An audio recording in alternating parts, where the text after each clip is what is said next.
Gangrape हुआ, जो 11 आरोपी थे उनको सरकार ने अब छोड़ दिया है। कैसे आप जय हिंद जय जवान जय किसान। ब्राह्मण थे, अच्छा व्यवहार उनका। जय हिंद जय जवान जय किसान। निश्चित रूप से जिस तरह से संविधान के पन्ने फाड़े जा रहे हैं, जिसको ये कह रहे हैं कि अमृत महोत्सव है, वो अमृत महोत्सव न होकर के निश्चित रूप से 20 काल महोत्सव चल रहा है। जिस प्रकार से इन्होंने किसानों पर गाड़ियां चढ़ाई, पानी की बौछारें करी, इन्होंने कीड़े लगाई और इन्होंने जिस तरह से गाड़ियों को इनका आज पहली बार के गृह राज्य मंत्री के ललकारने पर उसका बेटा गाड़ियों से लोगों को कुचल देता है। क्या यही अमृतकाल महोत्सव है? जिस तरह बिल किस मामलों में जिस तरह इन्होंने अपराधियों को छोड़ा है जघन्य। मैं एक सवाल सीधा करना चाहता हूं कि इससे ज़्यादा दिन और भी कैदी हैं और कम मामलों में जो रिपोर्टिंग उनकी है उनको क्यों नहीं छोड़ा? लोग कह रहे हैं कि अगर वो एक हिंदू महिला होती तो इस तरह से नहीं होता। हम बीजेपी इतनी हिम्मत नहीं करती। नहीं, मैं एक बात स्पष्ट रूप से कहना देना चाहता हूं, भारतीय जनता पार्टी न हिंदू की न मुसलमान की है। ये निश्चित रूप से सत्ताजीवी है। सत्ता के लिए हिरण पांड्या को मरवा सकती है, सत्ता के लिए अगर योगी भी जाना पड़े तो उसको भी कुर्बानी कर देगी। ये सत्ताजीवी हैं, पूरी तरह मक्कड़ जाल में जो विश्व व्यापार संगठन के पूंजीपतियों के जाल में फंसे हुए हैं। तर्क दिया गया कि भाई वो ब्राह्मण थे, अच्छा व्यवहार था, उन्होंने जो है जेल में जो है बहुत अच्छे से व्यवहार किया, इसलिए उनको माफी दी गई। तो उससे ज्यादा दिन सजा वाले पड़े हैं, उनसे 15 साल से ऊपर पड़े हैं और सजा कम है, तो पहले किसको रिहा होना चाहिए? लोग कह रहे हैं कि भाई मुसलमानों को निशाना बनाया जा रहा है। आप इस बात में जी बिल्कुल बिल्कुल बिल्कुल।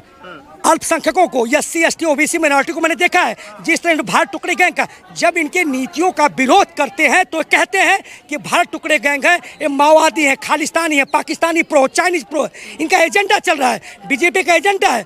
तो सवाल इस बात का टारगेट किया जा रहा है क्योंकि इससे एक ही फायदा है कि वोट बैंक तुष्टीकरण की राजनीति चल रही है, वोट बैंक मजबूत हो रहा है। बिल्कुल। आप पर भी लोग आरोप लगाएंगे कि आप जो है आपकी देशभक्ति पर लोग सवाल खड़ा कर देंगे, आप तो जो है देश की सेना का जो कपड़ा पहन कर आते हैं और बीजेपी को गाली देते हैं। बिल्कुल बिल्कुल बिल्कुल। इनके रास्ते में जो भी आएगा उसकी बिल्कुल देखिए ईडी जांच करवा रहे हैं, बुलडोजर चलवा रहे हैं। तो ये जब तक आप कमल का फूल जो ताबीज पहन लेंगे सब कुछ ठीक ठाक है, तो ये किसी पर कुछ भी कह सकते हैं।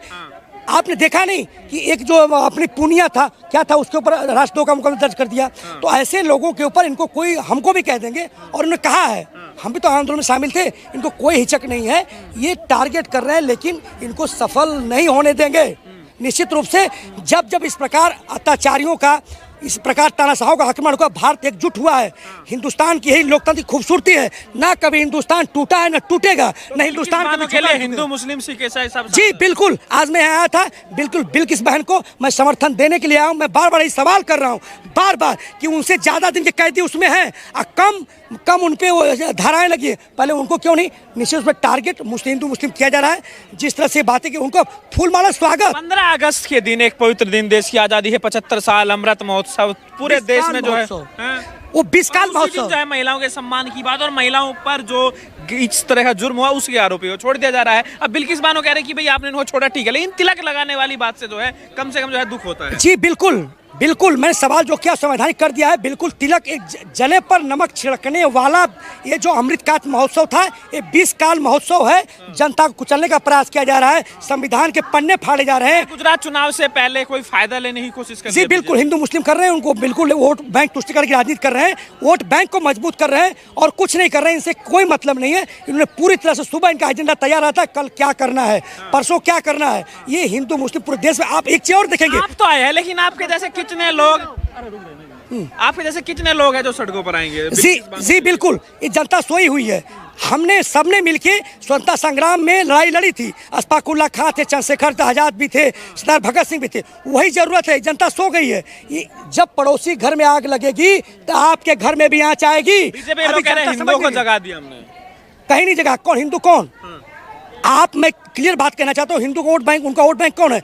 10% लोग जो ब्राह्मण राजपूत और बस हैं। 90% नेशन ऑफ मूड क्या है? 60% इनके खिलाफ है। यूपी का चुनाव क्या गया? यूपी का जो मूड था वो 60% खिलाफ, 40% बने हैं। तो क्यों नहीं वोट क्या निवारा तय करते? हम नहीं मानते। ये 30% जीते हैं। आपको लग रहा है गुजरात चुनाव में लोग कह रहे हैं फायदा उठाने के लिए, उसके बाद जो है लोकसभा चुनाव भी आ रहा है, किस तरह की तैयारी है नौजवान? जी बिल्कुल। इनकी पूरी कवायद चुनाव के लिए एक राष्ट्र एक नीति चलाना चाहते हैं। मैं कहना चाहता हूं ये देश अलग अलग धर्म जात संप्रदाय का है, अलग बोली भाषा है, आप कैसे एक विचारधारा थोप सकते हैं? ये थोपने का प्रयास है। ये भी रसिया की तरह, चाइना की तरह आजीवन राष्ट्रपति और सबको हिंदू बनाना चाहते हैं, कथित हिंदू, मनुवाद आधारित हिंदू, जिसको हम चलने नहीं देंगे। किसान आंदोलन टिका था, अभी भी टिका हुआ है और निश्चित रूप से बड़ी रैली। मणिदेव चतुर्वेदी ब्राह्मणों का विरोध करते हैं। देखिए, पहले व्यक्ति जन्म लेता है, हमारा धर्म लिखा है परहित सरिस धर्म नहीं भाई, अब पर पीड़ा नहीं समगमाई, सर्वे भवन सुखने सर्वे संनिरामया, सर्वे भरदानी प्रसन्न माँ काशित भागवत, सभी सुखी हुए सभी संपन्न होके। सबसे पहले व्यक्ति जन्म लेता है। क्या आपको लग रहा है कि मोदी योगी जो बहन बेटी की सुरक्षा, बेटी बचाओ बेटी पढ़ाओ, और योगी जी भी जो है खूब सुरक्षा की बात करते हैं? जी बिल्कुल, उसमें मुस्लिम महिला शामिल नहीं है? जी बिल्कुल नहीं है। वो वोट के लिए कुछ, देखिए वो तो टारगेट है ही है। अगर हिंदू को भी अगर टारगेट हो रहा है, वोट बैंक राजनीति की तुष्टीकरण हो रही है। और नुपुर शर्मा में क्या हुआ, जब अब अरब कंट्री का दबाव पड़ा तो नुपुर शर्मा के मामले में बैकफुट पे आए कि नहीं आए? आज नुपुर शर्मा के साथ नहीं है। तो सरकार ऐसी है, ये कुछ भी कर सकते हैं और निश्चित रूप से अल्पसंख्यकों पर, SC ST OBC माइनॉरिटी पर। बीजेपी के नेता है टी राजा सिंह, उन्होंने जो है मोहम्मद साहब के बारे में गलत टिप्पणी कर दी, कैसे देख रहे हो? जी बिल्कुल गलत।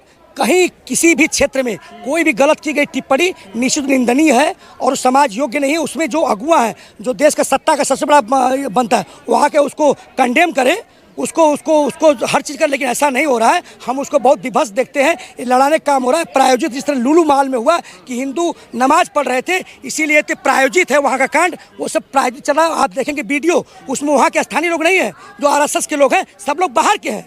तो एक प्रायोजित चलता है, सब बाहर से मंगाए जाते हैं, कहते हैं हिंदू संगठन। वो टी राजा हमारा नेता हो सकता है? बताइए मुझे, मैं अपना नेता खुद तय करूंगा। वो नेता बैठ के बनते हैं वहाँ पे, गलत है, हम नहीं स्वीकार करते। देखिए, मेरे साथ जो है कविता कृष्णम जी है, उनसे बातचीत करेंगे। मैं आज आप लोग यहाँ पर आए हैं, जो बिल्किस बानो का केस है, 2002 दंगे के दौरान जिस तरीके से उनके साथ गैंगरेप हुआ, उनके परिवार के लोगों को मार दिया गया, एक छोटी बच्ची की हत्या हुई, और उसके बाद आज देखिए 75 साल के जश्न के दौरान ये सारी घटनाएं हुई कि उनके आरोपियों को छोड़ दिया गया। कैसे देखें?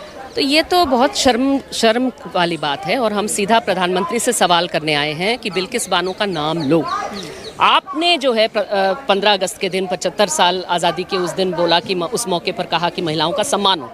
उसी दिन गुजरात सरकार, जिसको आप गुजरात मॉडल कहते हैं, उन्होंने उन 11 बलात्कारियों को छोड़ा जो कि आपके राज में, जब आप चीफ मिनिस्टर थे गुजरात के, उन्होंने चुन करके इस मुस्लिम महिला का और उसके पूरे परिवार का बलात्कार किया, पूरे परिवार की हत्या की, उसकी छोटी बच्ची की हत्या की और उसमें सिर्फ बिल्किस बची। तो सवाल ये है कि क्या यही महिलाओं का सम्मान है? ये क्या महिलाओं का सम्मान है? ये क्या अच्छे दिन है? ठीक है, ये क्या नारी परवार नहीं हो रहा है ये? तो ये हम सारे लोग बोलने आए हैं कि हम बिल्किस के साथ खड़े हैं। सीधा प्रधानमंत्री से कहने आए हैं कि ब्राह्मण संस्कारी कह करके मनुस्मृतिवाद के नाम पर इनको छोड़ा जा रहा है। आप नाम लीजिए बिल्किस। सांप्रदायिकता बड़ी है, इस बात में कोई दो राय नहीं है, लेकिन क्या सांप्रदायिकता इस तरह तक बढ़ चुकी है कि एक महिला के गैंग रेप को लेकर भी जो है बीजेपी वोट मिल सकता है, बीजेपी को वोट मिल जाएगा, क्योंकि उन्होंने जो है जानबूझ करके यही सोच करके, अब क्या होगा वोट में वो देखने वाली बात है, लेकिन वो सोच रहे हैं, वो गुजरात के लोगों को इतना हीन और इतना तुच्छ मान रहे हैं कि वो समझ रहे हैं कि ऐसा करके 20 साल पहले की हत्या और जनसंहार याद दिला करके 2022 में भी वो वोट ले सकते हैं। मैं उम्मीद करूंगी कि गुजरात का हर नागरिक जो है वो इस तरह से नहीं सोचेगा।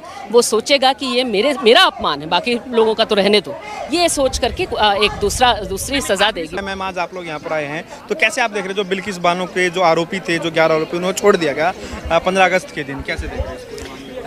इसको अलग अलग तरीके से तो देख नहीं सकते हैं। कोई एक ही तरीका है देखने का कि जिन्होंने इस तरीके की घिनौनी हरकत की, बिल्किस बानो ने एक लंबे समय संघर्ष किया। हमारे देश में किसी भी औरत के लिए जिसके साथ इतना घिनौना अपराध होता है, उसके लिए बढ़ के न्याय मांगना और अपना संघर्ष को जीतना आसान नहीं है, मगर उसके बावजूद उनके अपराधियों को छोड़ दिया गया, वो भी 15 अगस्त के आसपास छोड़ा गया। इससे देश में एक ही संदेशा गया कि जो लोग इस तरीके का अपराध करेंगे, सरकार रेमिशन कानून के तहत जो है उनको छोड़ दिया। बिल्कुल, मगर सरकार ने कहा है कि ऑन गुड कंडक्ट, संस्कारी लोग थे, मगर और ब्राह्मण थे। मतलब इस देश में क्या ब्राह्मणों का लाइसेंस मिल रहा है कि वो मुसलमानों का रेप करें? सरकार ये बोलना की कोशिश कर रही है या क्या बोलने की कोशिश कर रही है, हमें ये नहीं पता।